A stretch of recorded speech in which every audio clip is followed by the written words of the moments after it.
Brought to you by TechnoSpark 20 series smartphones. ह्या election नंतर कुठे रिकन्सायलेशनची शक्यता आहे का, की जे आता संबंध ताणले गेले आहेत, वेगवेगळे झालेले आहेत, शेवटी तुम्ही एकत्रच इतके वर्ष काम केलेलं आहे, ती संधी जी एकमेक तुम्ही त्यांना दिलेली होती आणि बाकी अनेक जण तुमचे सहकारी अनेक वर्ष राहिलेले आहेत, पुन्हा रिकन्सायलेशनची शक्यता आहे का? आपण बघितलं की विजयसिंग मोहिते पाटील वगैरे पुन्हा तुमच्याबरोबर जोडले गेले, जे तुम्हाला सोडून गेले होते, भाजपमध्ये निघून गेले होते.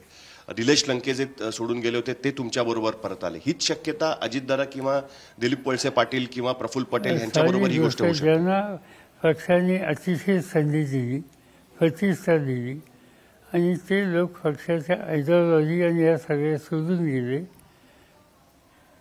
BJP सारख्या शक्तीशी ज्यांनी असोसिएशन ठेवलं, अशांना आमच्याकडे जागा नाही.